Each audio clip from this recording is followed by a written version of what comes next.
Seguinte, ó.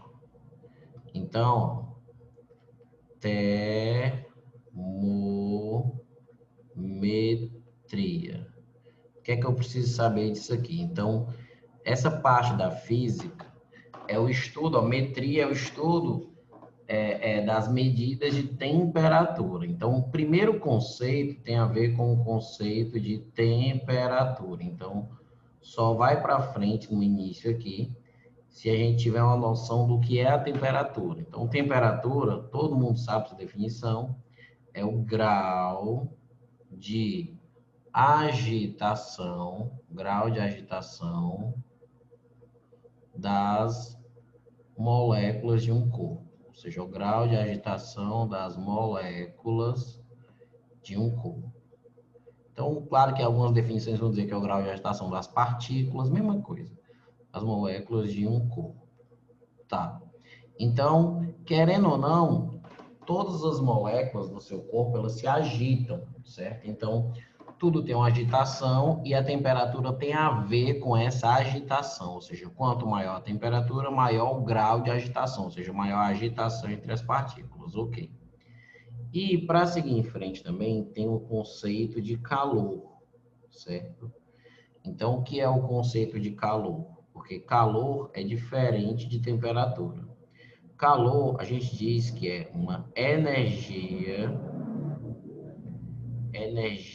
térmica em trânsito,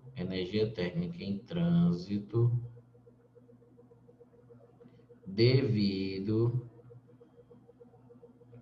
a uma diferença de temperatura. Então, no conceito de calor, tem dizendo que é o quê? Calor é uma energia, é uma forma de energia. Existem várias formas de energia: energia elétrica, energia mecânica, energia térmica, energia luminosa. O calor é a energia térmica, certo? É a energia que muda a temperatura. Mas é uma energia térmica em trânsito, certo? Ou seja, em trânsito é para dizer que está em movimento.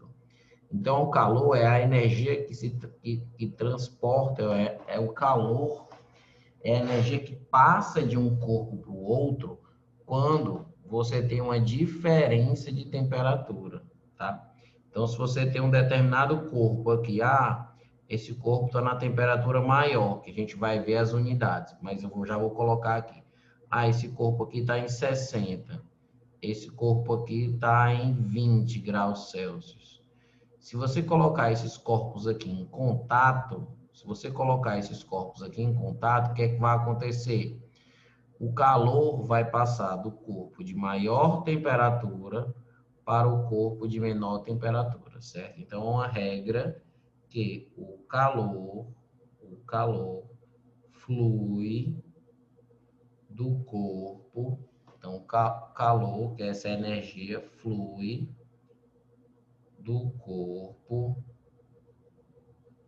de maior temperatura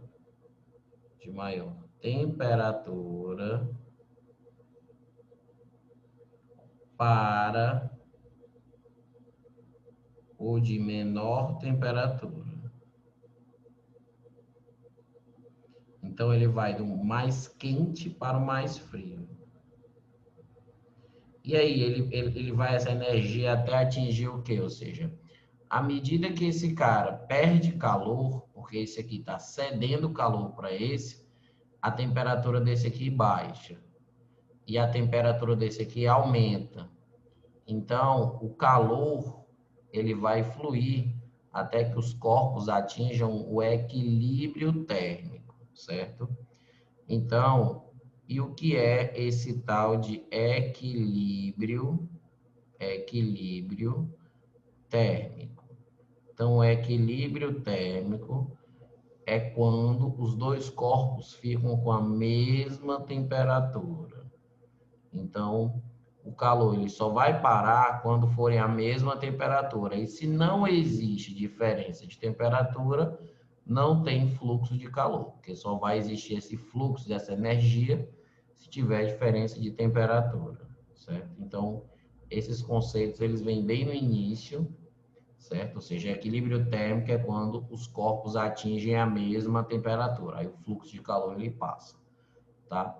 Então, aqui são algumas definições básicas de termologia, certo? Mas o foco da termometria é exatamente como a gente comparar de corpos essa agitação, ou seja, o que é que a gente vai usar para medir o grau de agitação, certo? Que é o fato de a gente utilizar as escalas, tá? Então, essa parte aqui é uma parte mais de introdução, e aí vem a parte das escalas termométricas, certo? Então, a gente vai estudar as escalas termométricas. Então, primeiro que é o seguinte, as primeiras escalas, certo? Elas foram baseadas num conceito que, inclusive, ainda vai cair para essa prova, que é o conceito de dilatação, certo? É o conceito de dilatação térmica.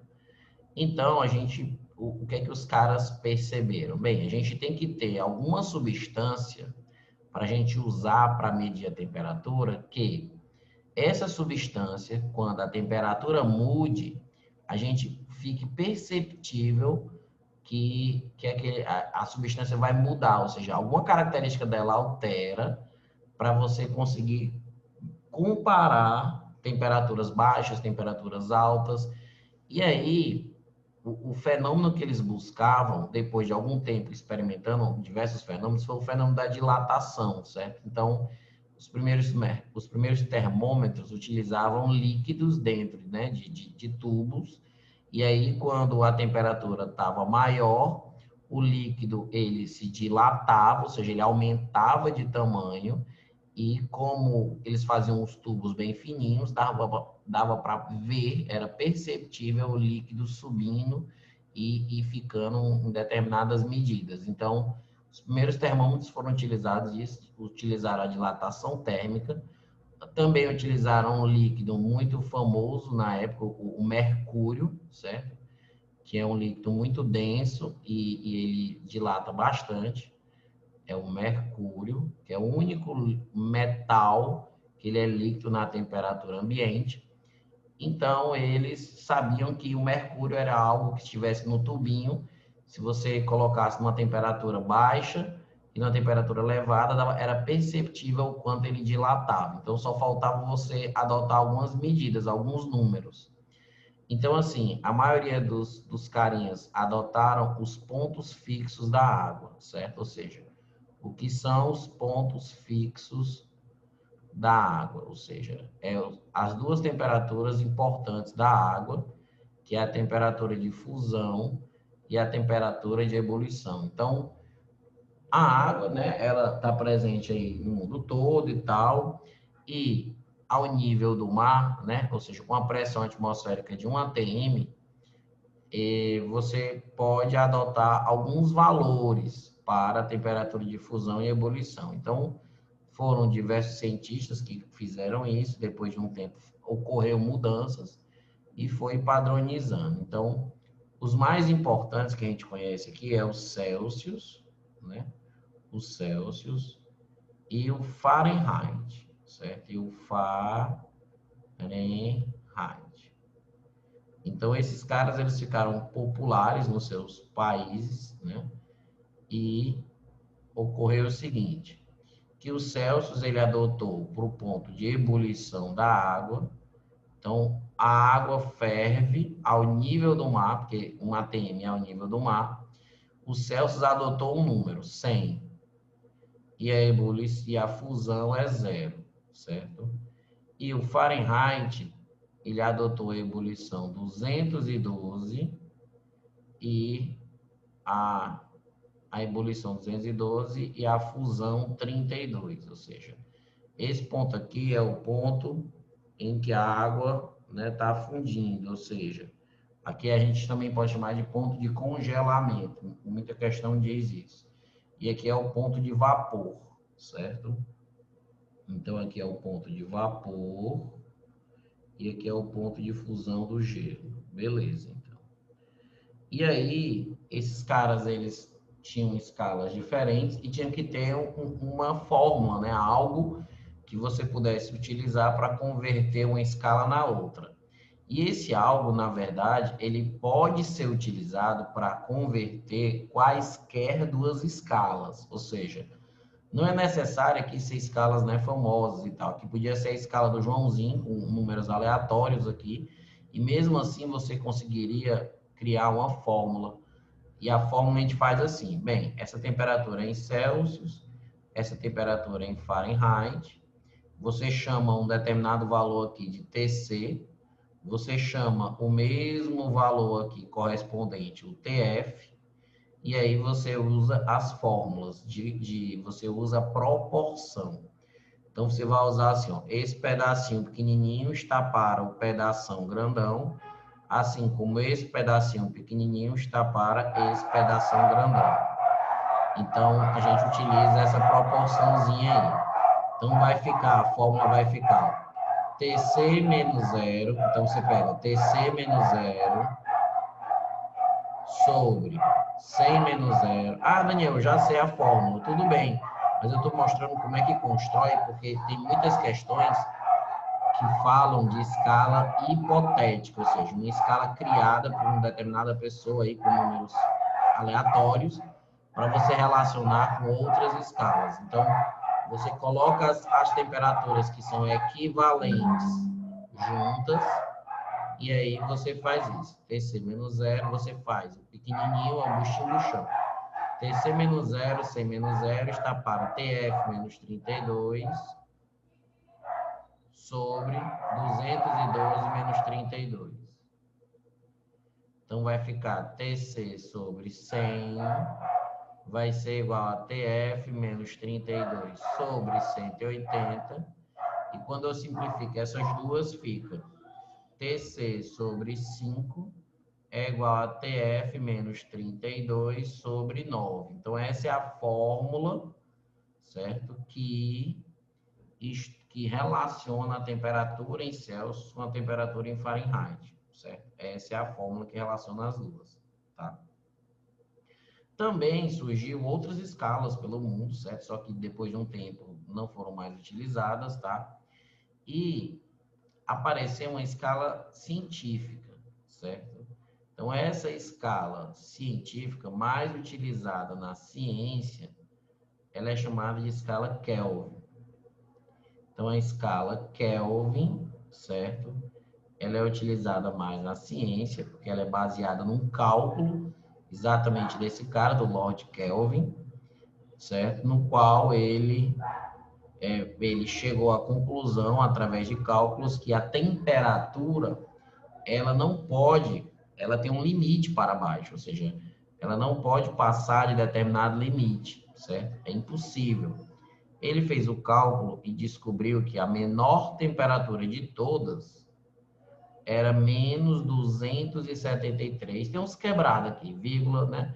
Mas a gente vai arredondar aqui, ou seja, era menos 273 graus Celsius. Então, essa é a menor temperatura possível, certo? De uma substância, de um local, de qualquer coisa ser atingida. Então, ele chamou esse valor na escala dele de zero. Então, para ele, certo? O zero Kelvin, certo? Para ele, o zero Kelvin, ou seja, o início da escala dele é exatamente esse zero aí, que é o menos 273, ou seja, é o famoso zero absoluto. E o que é que significa esse zero absoluto? A gente diz que é a temperatura na qual as moléculas param de vibrar, ou seja, elas cessam a vibração. Então, se temperatura tem a ver com agitação, né, ele pensou, bem, se eu diminuir a temperatura, diminui a agitação. Diminui a temperatura, diminui a agitação. Então, ele pensou, será que é possível achar uma temperatura em que a agitação ela vai ser zero? Então, ele achou esse valor, certo? E aí, esse valor na escala dele é o zero Kelvin, tá? A gente não usa o tal da bolinha, o K, né? A gente usa o graus Fahrenheit, a gente utiliza o grau Celsius, mas a gente não costuma usar, certo? É só 0K, ou seja, 0 Kelvin, tá? Então, essa é a temperatura dele. E nas temperaturas, né, a gente pega esses pontos fixos da água, a água por Kelvin ferve a 273 Kelvin. Não, ferve não, ela congela, ou seja, a fusão é a 273 e a ebulição é a 373, certo? E também existe uma relação entre Kelvin e Celsius, né? Que é temperatura em Celsius é igual a temperatura em Kelvin menos 273. Então, você tem também essa fórmula para relacionar Celsius e Kelvin. E, obviamente, que se você, no lugar do TC aqui, ó, colocar esse mondrongo aqui, ó, que é o TK menos 273, você acaba também ficando com a fórmula que relaciona a temperatura em Kelvin e temperatura em Fahrenheit, certo? Ou seja, você consegue misturar essas três escalas aí de boa, tá? Só que não só interessado na temperatura em si, olha, a temperatura de uma cidade é tanto, quanto é na escala tal. Tipo, essas questões a gente utiliza aquelas fórmulas de boa. Mas tem questões que falam sobre variação de temperatura. E quando a gente vai relacionar a variação de temperatura de uma determinada região com outra, a gente utiliza outras expressões, que é assim, a variação da temperatura em graus Celsius sobre 5 é a variação da temperatura em Fahrenheit sobre 9, que é a mesma variação. Helder, espera um pouquinho, porque começou a travar um pouquinho. Aí eu vou só trocar de internet. Aí eu queria que tu esperasse um pouquinho, caso tu Tá, fale. espera, vou parar aqui, vai.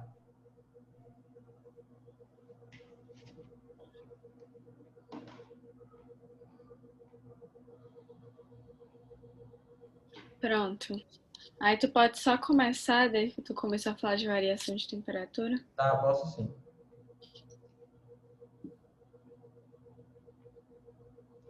Aí, ó.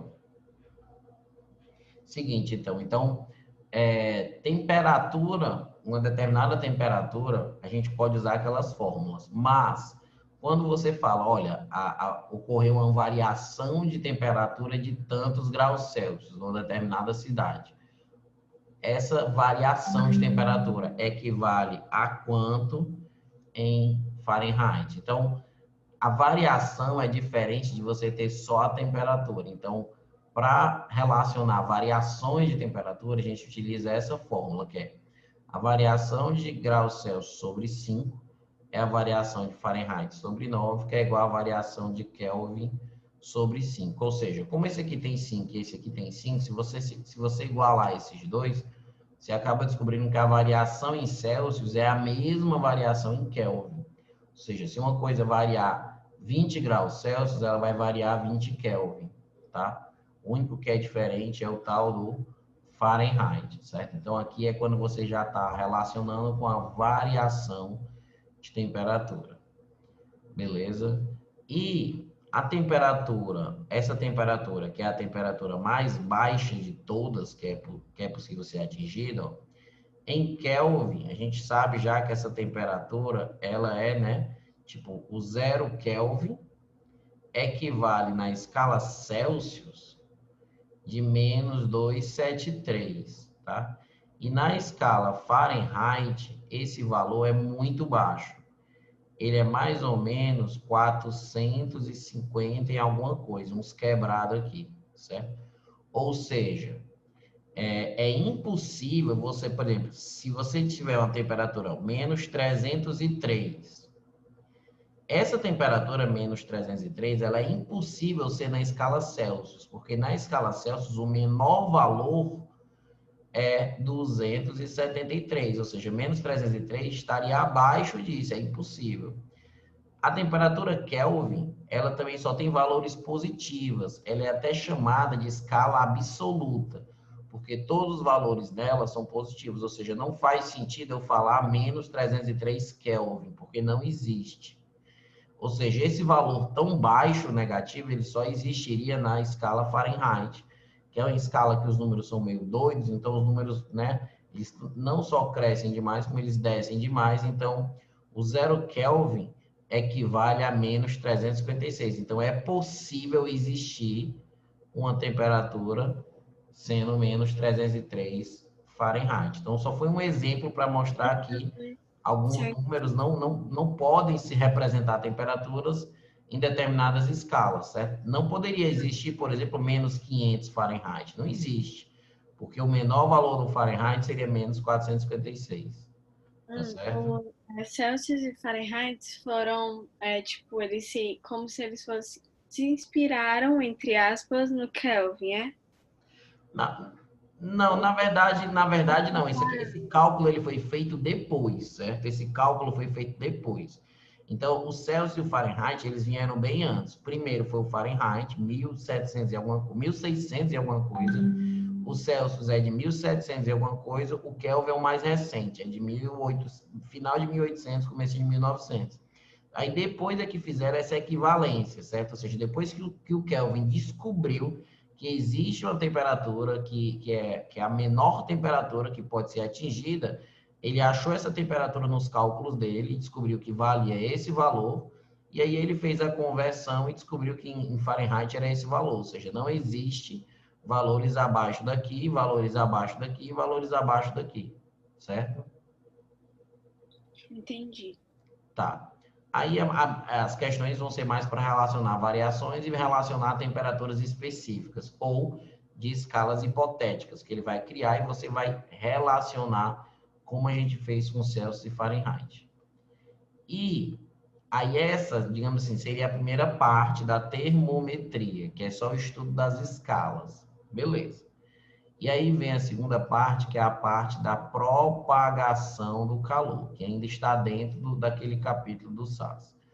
Então, a propagação do calor, certo? Então, a gente já viu que o calor é uma energia que se propaga de um corpo para o outro. Ela se propaga do corpo de maior temperatura para o corpo de menor temperatura. Mas essa propagação, ela pode ser feita de três formas. Então, o calor ele pode se propagar por condução, certo? Que ocorre nos meios sólidos, que a gente vai falar um pouquinho já já, só classificar as três aqui. Pode ser transportada por convecção.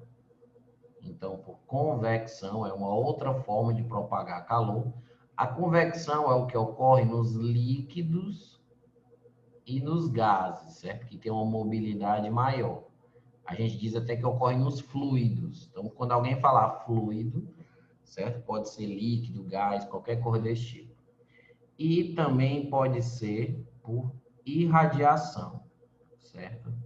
Então, pode ser por irradiação, que é através das ondas eletromagnéticas, ou seja, através de ondas eletromagnéticas. Então, a gente vai falar de cada um deles, dos exemplos e das coisinhas que tem que saber deles, certo? Então, primeiramente, o calor ele vai fluir quando você tem uma diferença de temperatura, tá? Então, se você tiver dentro de um sólido, ou seja, você tem uma barra, aqui tem uma temperatura, certo? Aqui tem outra. Então, o calor, a energia que passa desse lado aqui para esse lado aqui, a gente diz que o calor ele se propaga por condução, certo? Já se você tiver uma panela, por exemplo, tiver fogo, certo?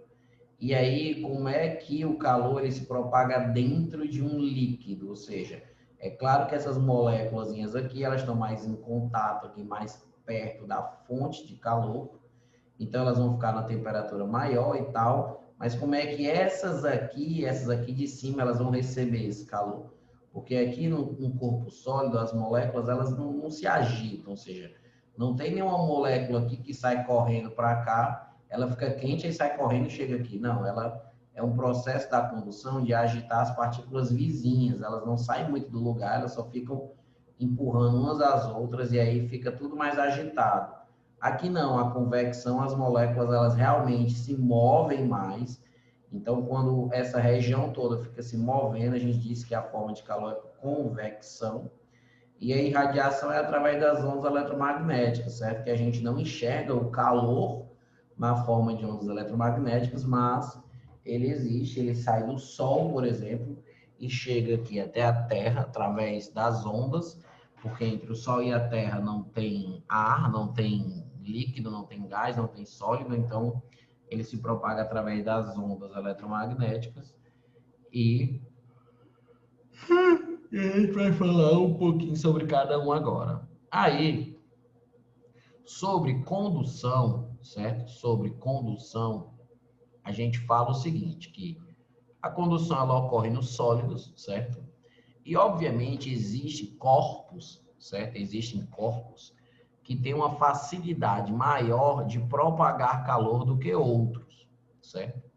Então, a gente faz uma classificação assim bem grande, bem geral, que é nos sólidos, certo? Que é onde o calor se propaga por condução, eles podem ser bons condutores de calor, eles podem ser bons condutores e eles podem ser maus condutores de calor, maus condutores de calor.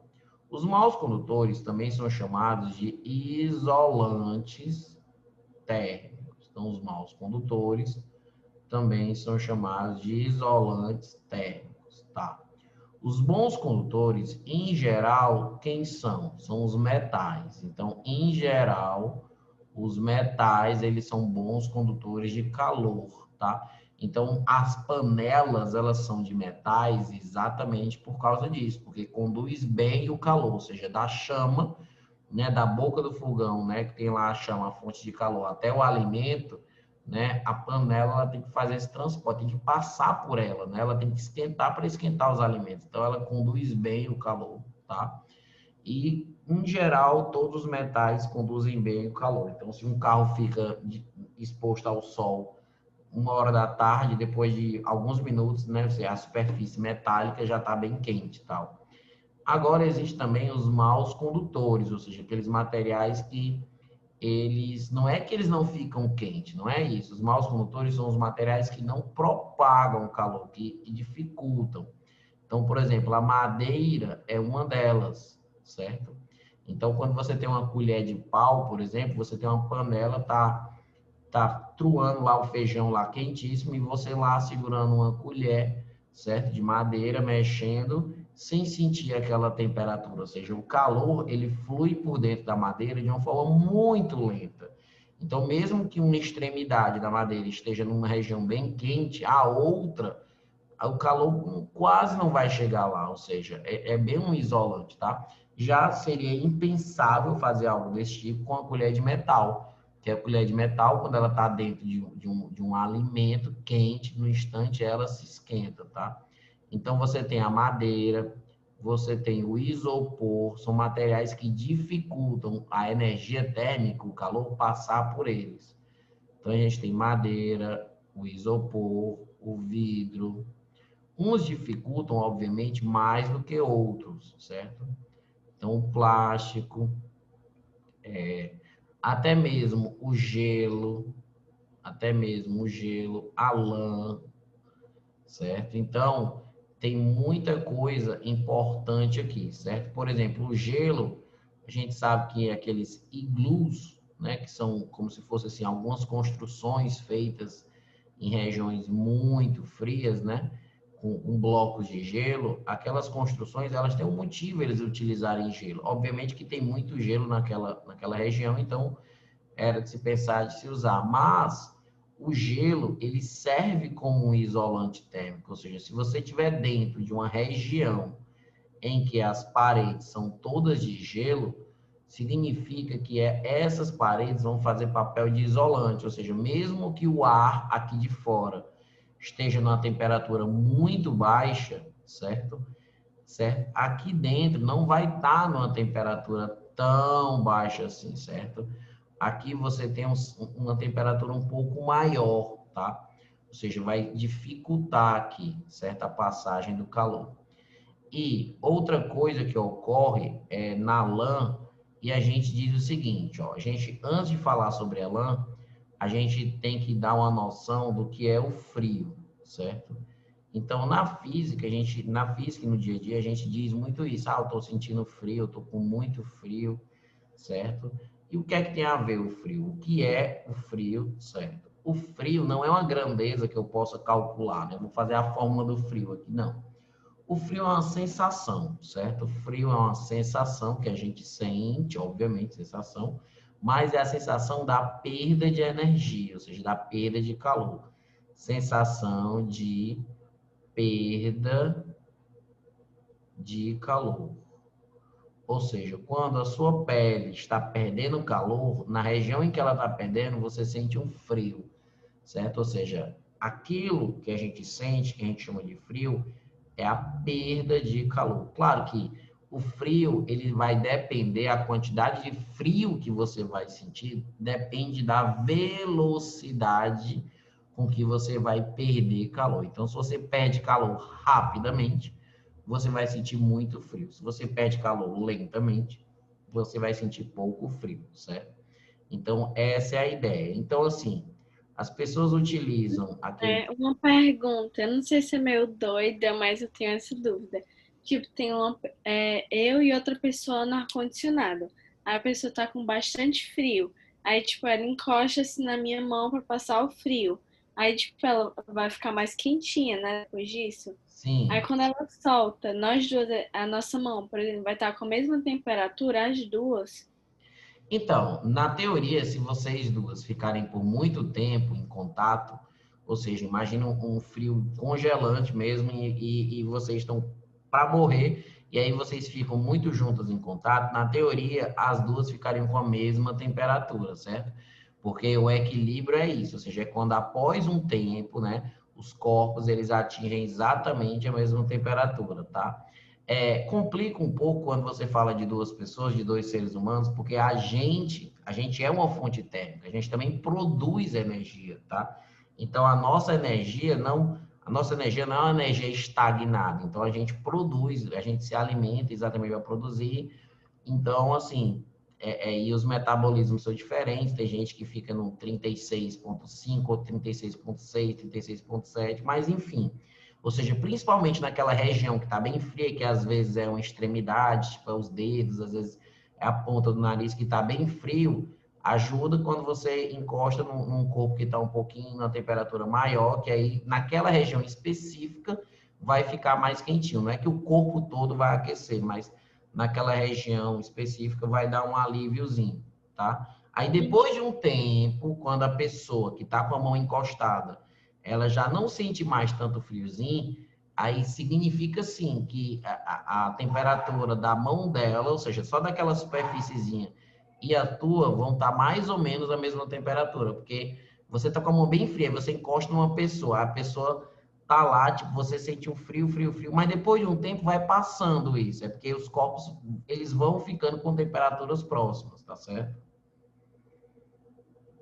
Espero Tá ter bom. ajudado na explicação. Enfim, Assim, ó, aí o edredom, por exemplo, o edredom, né, que é tipo um lençol qualquer, uma roupa, um casaco, uma coisa grossa, né?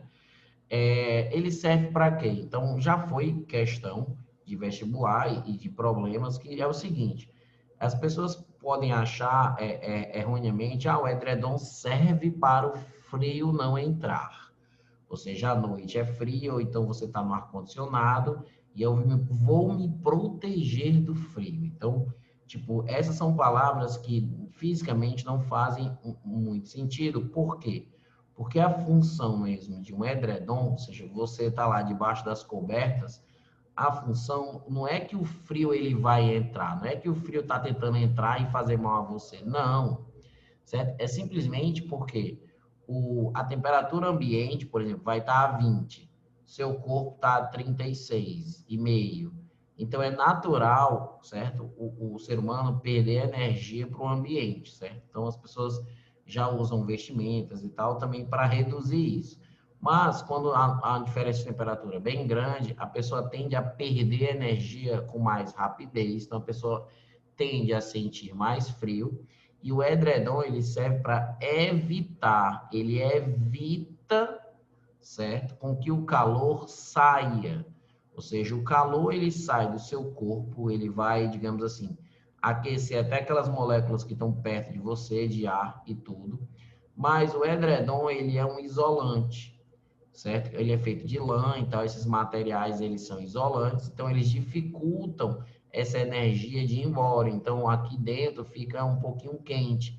E essa temperatura, esse calorzinho que você sente, é de você mesmo. Ou seja, o que o edredom está fazendo é impedir com que esse calor que seu corpo está produzindo, tal, se espalhe rapidamente para o ambiente. Porque se espalhar, ou seja, se você tiver um ambiente frio e não tiver edredom nenhum, o ar frio, ele vai ficar sempre roubando o calor de você. Então, seu corpo vai ficar cada vez mais debilitado, tendo que produzir energia e tal, porque se vacilar, sua temperatura vai cair. Então, acontece isso. O edredom, ele serve para, ele evita, dificulta, claro que não vai evitar 100%, mas dificulta a passagem de calor, ou seja, dificulta a perda de calor, certo?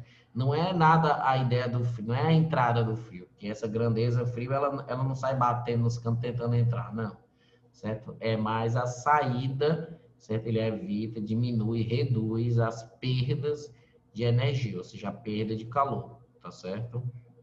Então é o que a gente diz. E então você tem a situação dos iglus, você tem essa situação aqui do edredom, às vezes quando você tem uma latinha de refrigerante que é metálica e você tem, por exemplo, uma garrafa sei lá, de cerveja, de Skol Beats, que é de vidro, se você pegar os dois da mesma temperatura, a latinha ela no instante esquenta, porque ela é de metal, então ela vai esquentar mais rápido, né? Ela varia a temperatura de forma mais rápida, porque a passagem de calor lá é muito rápida.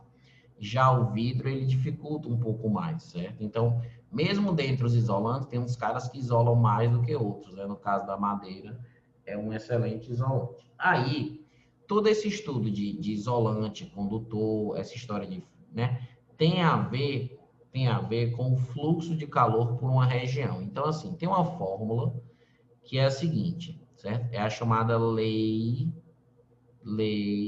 de Fourier.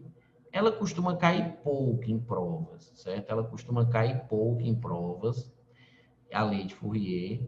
Ela é mais ou menos o seguinte: imagina que você tem, numa determinada região, isso aqui, ó. Então, você tem. Peraí, deixa eu desenhar aqui. Que aqui os desenhos são toscos demais. Então, você tem aqui como se fosse uma diferença de temperatura. Você tem como se fosse uma diferença de temperatura. E eu vou até tirar, mas esse WhatsApp aqui que está aberto no computador, não sei para quê. Fica fazendo zoada. Pronto. Aí, então imagina que você tem aqui como se fosse uma parede, ou seja, desse lado aqui, isso aqui é como se fosse uma parede, tipo, que tem espessura aqui. E aí, desse lado aqui, por exemplo, você tem 100 graus Celsius. E desse outro lado aqui, você tem uma temperatura, por exemplo, sei lá, 20 graus Celsius. Então, o que é que vai acontecer? Se você tem uma região, né, com a temperatura maior do que outra, o que é que vai acontecer? Vai acontecer um fluxo de calor, ou seja, o calor ele vai passar por dentro desse material sólido, certo? Ele vai passar por dentro desse material sólido. E aí existe uma fórmula para a gente calcular esse fluxo de calor, certo? Então, esse cara aqui é o que a gente chama de fluxo de calor. Ele é o K, o A, o ΔT, por... A gente nem usa ΔT, porque os livros começaram a mudar, começaram a chamar de ΔT, que é a variação de temperatura, sobre o Lzinho, que é a espessura. Então, assim, esse carinha aqui, isso aqui é a espessura dele, o Lzinho, que é como se fosse a grossura da parede. Então, vamos colocar aqui, ó, esse bicho, ele é o fluxo de calor, ele é o fluxo de calor, fluxo de calor. O fluxo, ele pode ser medido em diversas unidades, certo?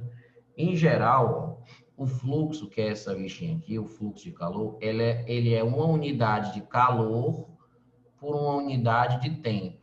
Então, o fluxo é algo que está passando calor por tempo. Então, geralmente, aparece caloria por segundo ou caloria por minuto. Enfim. Aí o K é uma constante, esse K é uma constante que depende do material, certo? É a constante, é a permissividade, ou é a condutividade, vou botar aqui, condutibilidade, certo? Do material que é feito, ou seja, se é um metal, vai ter lá, se é madeira, se é ferro. O A é a área por onde o calor vai fluir, ou seja, é a região por onde o calor vai fluir, é a área. E o Lzinho é a espessura, certo?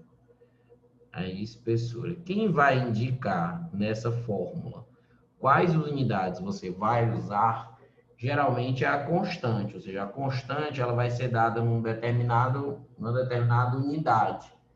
E aí a unidade da constante você vai ter que usar. Por exemplo, se a constante ela vier, essa constante aqui o cara dá, tipo, é 0,12, aí o cara coloca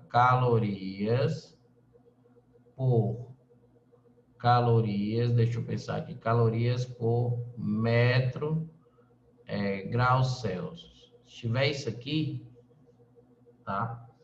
Se tiver isso aqui, aí significa que a energia está sendo em calorias, certo? Na verdade, aqui ainda tem um segundinho aqui ainda. Caloria, essa unidade ainda tem um outro bicho aqui. Tem segundo, tá aqui. É assim, calorias, esse S. Não, bicho, é caloria por segundo. Então, fica caloria, jumento. Caloria, fica isso aqui.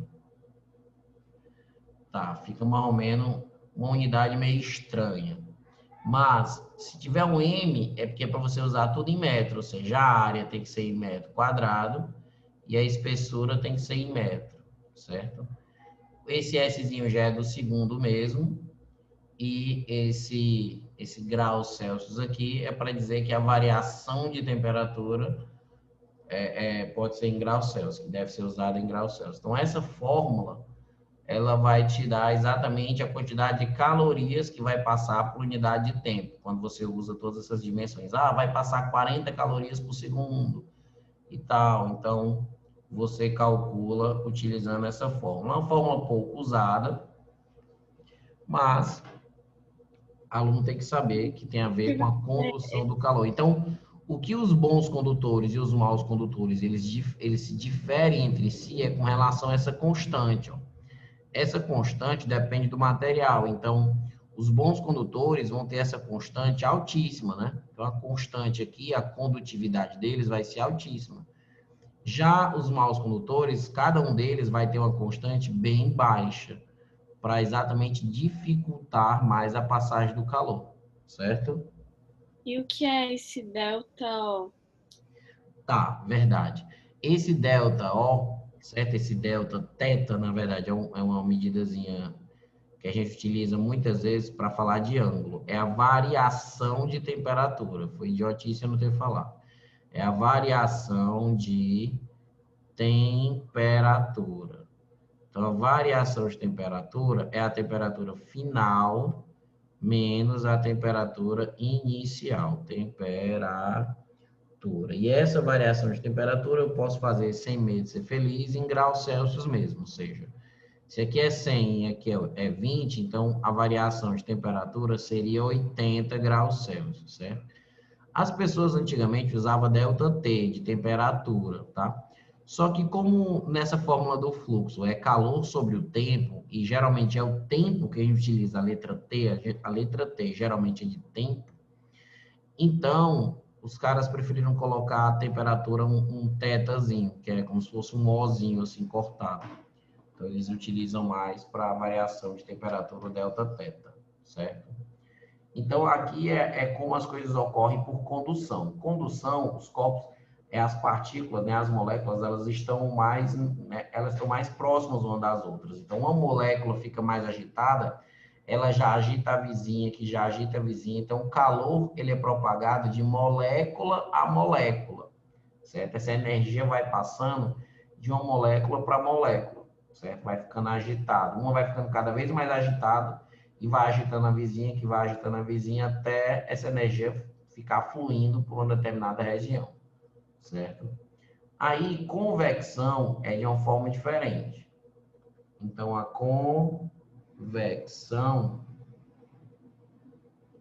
convecção já não é assim, tipo de molécula para molécula, não. A convecção ocorre nos líquidos e ocorre nos gases, certo? Que a gente diz que líquidos e gases, aqui a gente junta e chama de fluidos, certo?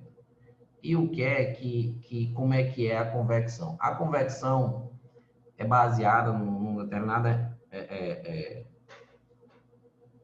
é baseada na densidade, certo? Então, a convecção, ela é baseada na densidade. Quando você tem o ar frio, certo? E você tem o ar quente, existe uma diferença de densidade entre essa galera. Porque o ar quente, ou seja, quando você tem um gás e ele está na temperatura maior que outra porção de outro gás aqui, o que significa? O ar quente, as moléculas estão mais afastadas umas das outras, certo? Porque os gases, eles têm uma liberdade maior, suas moléculas, eles têm uma maior distância entre uma molécula e outra, e quente, eles estão numa agitação maior ainda. Então, o ar quente, ele é o quê? Ele é leve, ele sobe, certo? Ou seja, o ar quente, ele tem menor densidade, certo? Então, a gente diz que o ar quente, ele é leve, certo? Leve.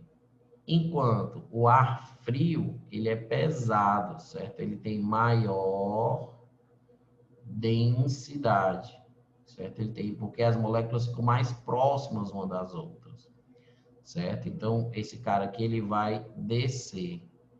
Então, é devido a esse movimento natural, não só do ar, como do líquido também. Eu poderia dizer a mesma coisa, assim, ou seja, o líquido quente, ele sobe e o líquido frio, ele desce.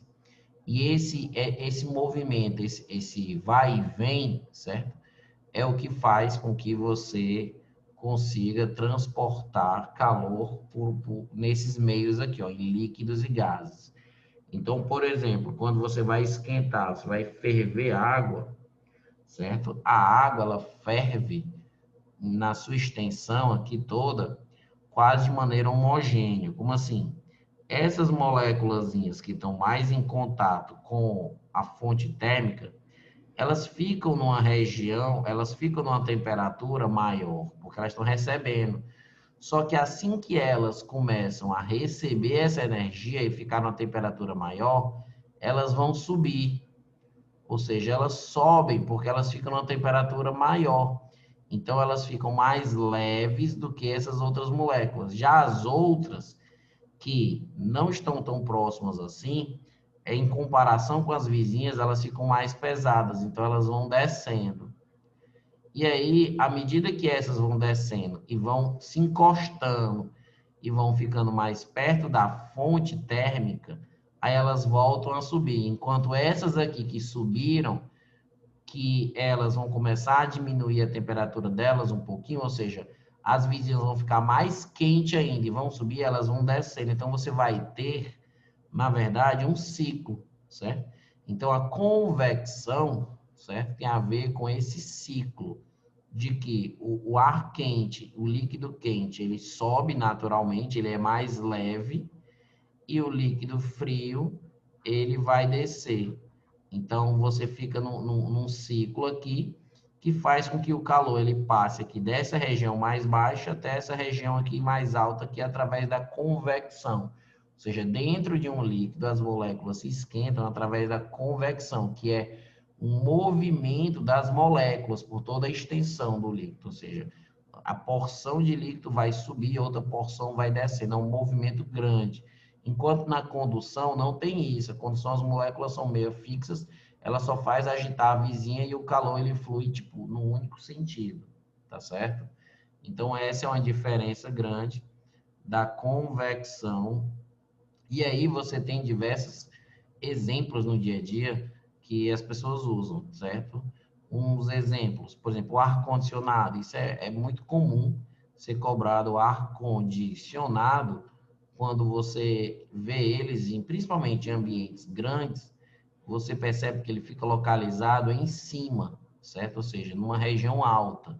Não que ele não possa ser utilizado numa região baixa, ou seja, vou colocar ele bem pertinho do chão aqui. Não, mas ele vai ser mais eficiente, certo? Quando ele está num ponto alto. Por quê? Porque o ar-condicionado, ele vai lançar, né, dentro do ambiente que ele se encontra, ele vai lançar um ar frio.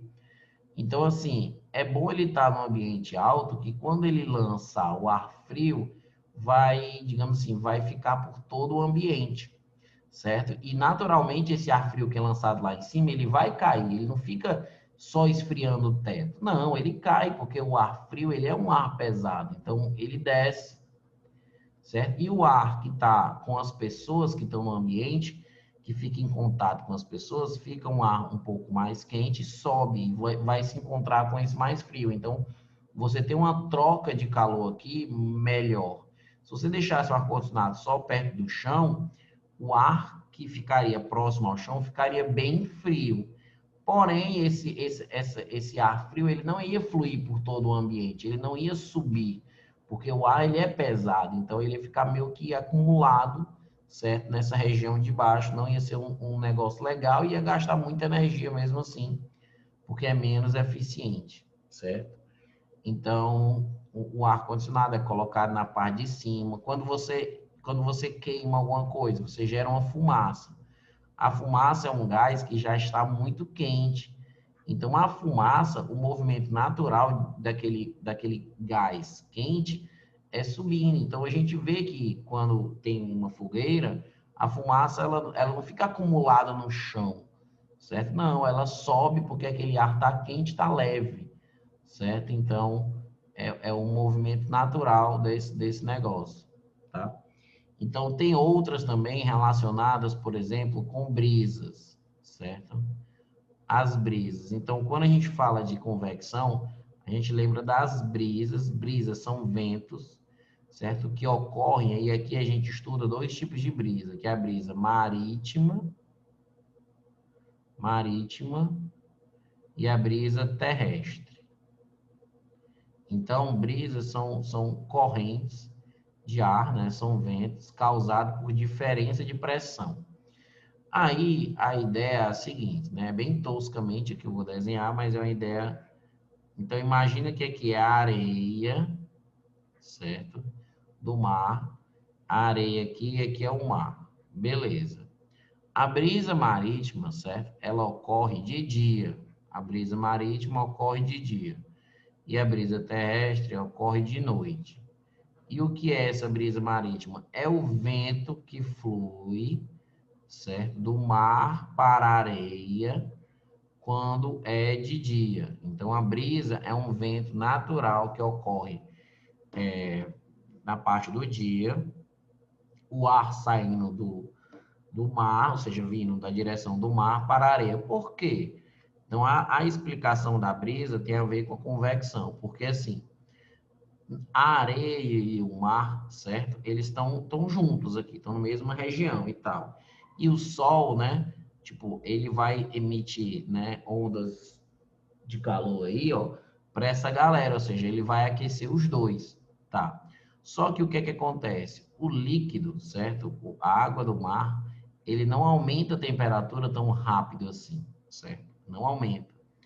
Então, devido à areia, né, ele ser um sólido e ser feito de silício, tal, de óxido de silício, e ter um calor específicozinho, certo? Menor, o que é que acontece? Assim que os dois recebem a mesma porção de calor durante o dia, a temperatura da areia ela fica maior do que a temperatura do líquido. Ou seja, o mar ainda está geladinho, frio, enquanto a areia está torrando lá, tipo quente. E o que isso implica? Ou seja, o ar que está próximo da areia, próximo dessa região quente, ele é mais leve, ele sobe.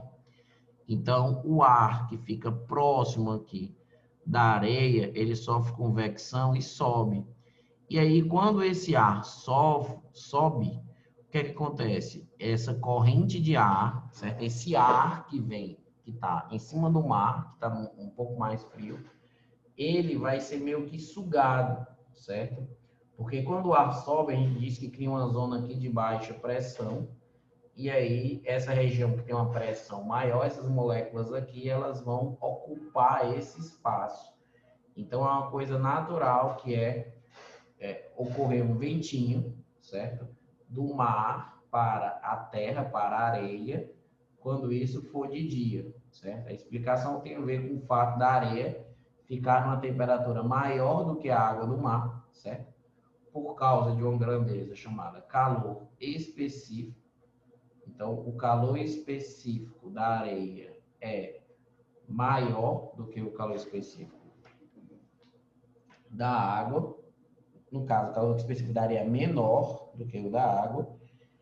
E aí, esse cara, o ar aqui sobe e o ar que está no mar vai tomar o lugar dele. No terrestre é o contrário, ou seja, é um vento que vai ocorrer no sentido contrário agora da areia para o mar, exatamente porque durante a noite, certo? A areia, assim como ela esquenta rápido, ela esfria rápido. Então, ela vai estar numa temperatura mais baixa que a temperatura do mar, ou seja, é o mar que agora vai estar numa temperatura um pouco mais morna, porque ela passou o tempo todo do dia só recebendo calor, então a variação de temperatura dela foi aumentando, ela foi tendo uma variação de temperatura, foi aumentando, até que quando o calor, quando a fonte, né, o sol ali, ele não está mais emitindo ali, tipo, para a água do mar, o que é que acontece? Aquele mar não vai esfriar tão rápido.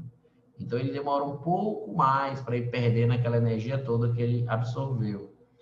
E aí, o que acontece é que esse arzinho que está aqui em cima, ele vai subir agora, e o ar que vai tomar o lugar dele é o ar que está na terra, na areia. Então, a brisa terrestre é um vento que ocorre durante a noite da areia para o mar, ou seja, da terra para o mar, certo?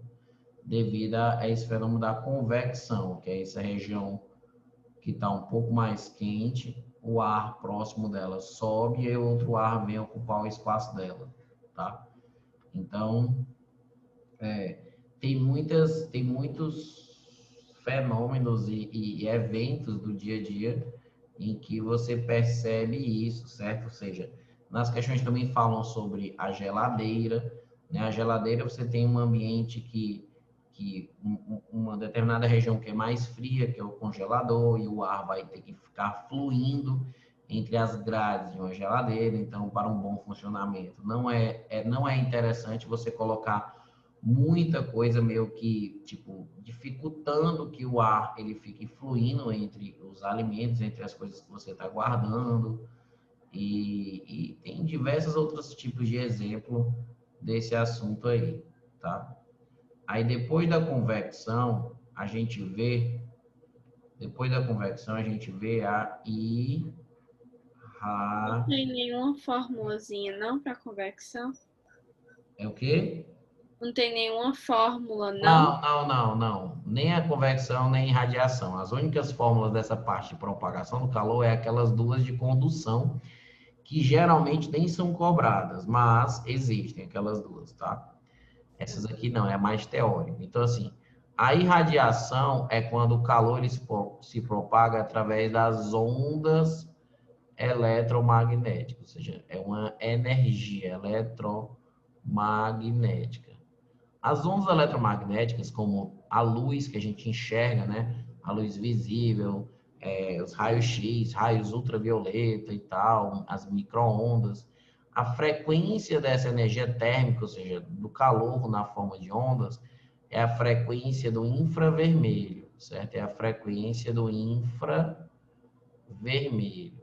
Então, quando você tem, por exemplo, quando você está num ambiente fechado com diversas pessoas, tipo, você percebe que a gente é uma fonte térmica. Então, tem várias pessoas no ambiente, né? Você tem aquela história do calor humano, né? Que na verdade é porque a gente gente energia térmica, a gente emite calor através de ondas eletromagnéticas, certo? E mesmo se não tivesse, mesmo se não tiver ar, e mesmo se não tiver tipo um sólido, você emite mesmo assim, tá? Então o calor ele é emitido através dessas ondas eletromagnéticas quando você tem o sol, né, que é a principal fonte de energia aqui, e você tem a Terra, certo? O calor ele vai vir daqui para cá, ó, tipo através da irradiação, certo? Ou seja, através disso. E muitas vezes você pode usar a palavra irradiação e você também pode usar radiação, certo? Também não é errado usar radiação, não, tá? Então, você pode usar também que é o processo da radiação, mas geralmente é usada irradiação. Então, você tem o fato de que quando você tem uma superfície espelhada, por exemplo, porque assim, essas ondas eletromagnéticas, digamos assim, elas atravessam, elas se propagam em qualquer meio, tá? Ou seja, mesmo quando não tem nada que é o vácuo, elas estão lá se propagando, tá? Então, a dificuldade das ondas eletromagnéticas de se propagar é quando eles atingem uma superfície, certo? Espelhada. Porque ao atingir uma superfície espelhada, elas vão sofrer reflexão. Então, se você tem uma superfície espelhada e vem as ondas eletromagnéticas, elas vão bater aqui e vão sofrer a reflexão. Não vai atravessar, certo? Então, elas têm dificuldade apenas nisso, mas se elas atingirem superfícies que não são boas refletoras, né, bons refletores, eles absorvem, tá? Então, as ondas eletromagnéticas, essa irradiação,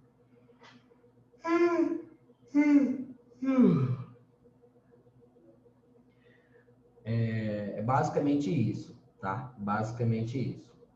Aí, quando a gente, digamos assim, está encerrando essa parte de radiação, a gente fala de duas observações só, de dois OBS. Eu vou botar aqui os dois OBS, certo? Então, as duas observações vão ser quando a gente tem uma garrafa térmica, certo? Então, é um negocinho, uma garrafa térmica, que é muito usada, né, nas questões e tal, e é uma espécie de uma garrafa dentro de outra garrafa, certo? Então, a garrafa térmica, dessas que funcionam mais, elas são feitas o quê? Garrafa térmica é feita para evitar, né, a troca de calor. Então, você quer manter um determinado líquido aqui dentro numa temperatura constante. Você não quer nem que, digamos, se for um material quente, você não quer que esfrie rápido. E se for um material frio, você não quer que esquente rápido. Você quer que mantenha, né? Evite perdas, né? E aí, o que é que você pode considerar? Quais são os mecanismos que fazem uma garrafa térmica, né, fazer isso que ela propõe aí?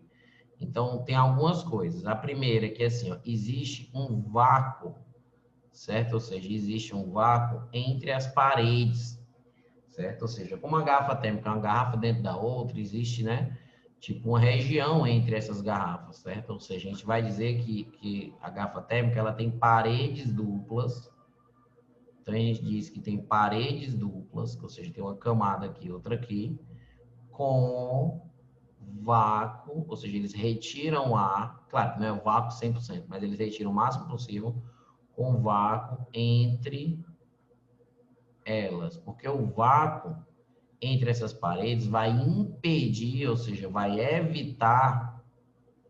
vai evitar com que o calor ele se propague, ó, por condução. Então, ele evita a condução, porque o vácuo é que essa parede aqui de dentro não está encostada nessa parede aqui de fora, é uma região sem nada.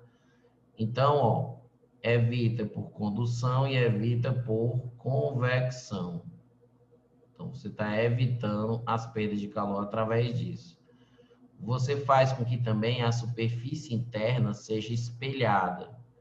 Então, a superfície interna, ela é espelhada. Superfície interna espelhada. Exatamente para que quando você tem um material tipo quente aqui, esse material ele emite energia naturalmente, e essa emissão de energia, essa energia ela vai ficar presa, batendo, sofrendo reflexões aqui dentro, certo? Então vai dificultar as perdas através da irradiação. Então essa superfície interna espelhada serve exatamente para evitar, certo? A irradiação. Irradiação é ótimo, né? Irradiação.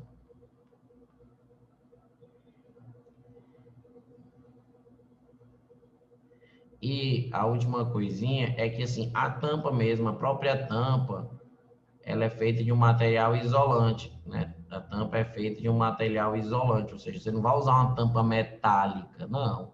Você vai usar uma tampa de um material que isola, que dificulta essa passagem, certo?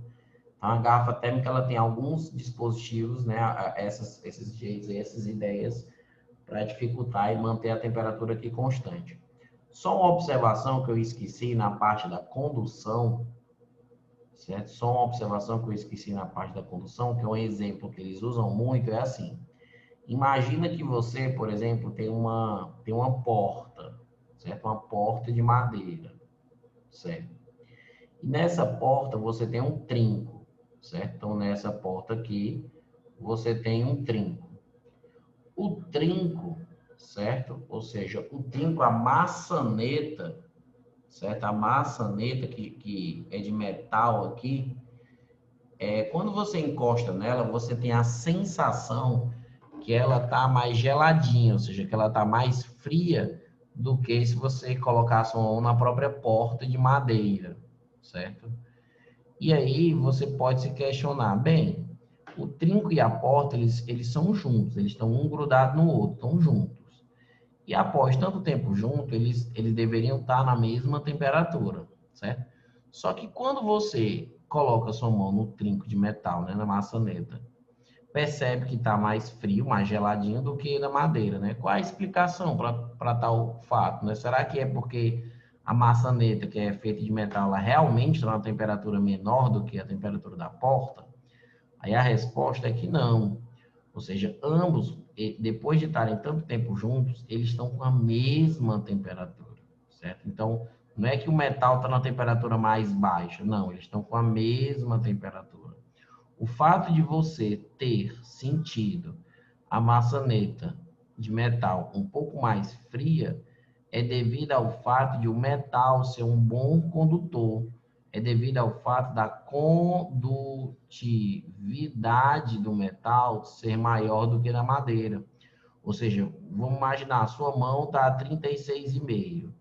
O metal aqui está a 15 e a madeira também está a 15. Quando você encostar a sua mão na maçaneta, que é de metal, você vai perder calor para a maçaneta e para a madeira também. Só que o que é que acontece de diferente? Você perde calor para a maçaneta mais rapidamente, porque ela é feita de um bom condutor, metal. Então, você vai sentir, porque o frio é uma sensação, você vai sentir mais frio, porque você está perdendo calor mais rapidamente. Porém, quando você encosta a mão na madeira, você também vai perder calor, certo? Só que você vai perder calor mais lentamente. Então, pelo fato de você perder calor mais lentamente, a sua mão não acha que essa madeira está numa temperatura mais baixa. Ou seja, você não vai ter a sensação de muito frio. Então, você erroneamente pode achar que a maçaneta está mais fria porque você está sentindo mais frio. Você está na temperatura mais baixa, mas não, elas estão na mesma temperatura. Quando o material ele tem uma condutividade grande, ele tanto perde calor rapidamente, ele rouba calor de você mais rapidamente. Então, ele tanto esquenta rapidamente, como ele esfria rapidamente, certo? E isso é importante de lembrar, tá? Então, essas duas aulas teóricas, elas, quer dizer, esse capítulo aqui é mais teórico, o outro tem umas continhas, mas é isso na aula de hoje, tá beleza? Tá bom, Quando eu, ti- obrigada. quando Até eu tiver a algum próxima. TD, algumas coisas de questões, eu te mando, certo? E Tá tu bom. tenta fazer as questões, tenta mesmo, assim, porque senão a gente acaba esquecendo, para tu mandar depois, assim, algumas dúvidas, ou então na outra aula a gente inicia fazendo umas 2 ou 3 questões e para ver os outros conteúdos, Tá bom. tá? Tchau. Tchauzinho.